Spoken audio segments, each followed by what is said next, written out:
This is the first of a couple of videos that I wanted to record for you to make sure that you're able to do the problems that we are going to be tested on next week. I want to test her on Wednesday or Thursday. So this is the strategy or the recipe that you want to use for solving all the force problems on the blue packet I handed out last week. And I want to run through these points one by one in this video. And you should take a couple notes as I'm writing. And then what I want to do then is do a couple of problems using this very recipe set to get you ready for the problems you need to do basically on your test. So the first thing that we always do in any problem is we draw a correct free body diagram. And if we have more than one mass in the problem, you actually have to do one free body diagram for each mass, and those free body diagrams need to be separate from each other. We'll see an example of that today. The next thing we want to do is if you have a force pointing at an angle, like this for example, you actually need to split the force into its components. And just using the trig that we did before, please remember if I have a force F pointing at an angle theta, the y component is given by this formula, Fy equals F sine theta, and Fx equals F cos theta. So you actually have to split up any force pointing at an angle into its components. Now, that we practiced too. The third and fourth point, I've written it like this. This little crazy letter here is called a sigma.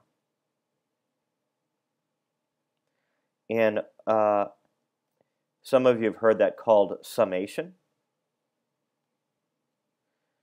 And it's just a big word that means add.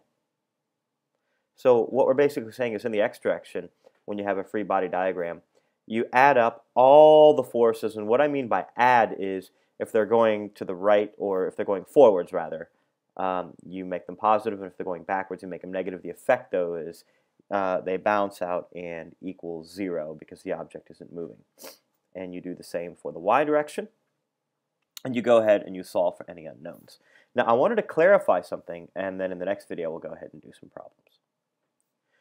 So when I wrote sum of the forces in the x direction equals 0, what I really meant to say, and this is in the back of the sheet, is you have to add up all the horizontal forces, but only the ones in the horizontal direction in your equation.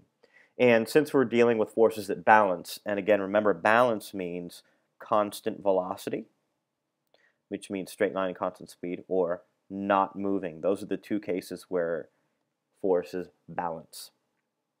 And same with the vertical direction. And just to kind of drive this home, I just want to say you never mix x and y forces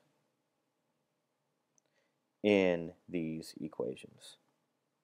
So that's kind of a summary of the recipe we're going to do. It doesn't really make any sense until we jump in and do some problems. So this is kind of an outline, but you really learn what this means by doing problems.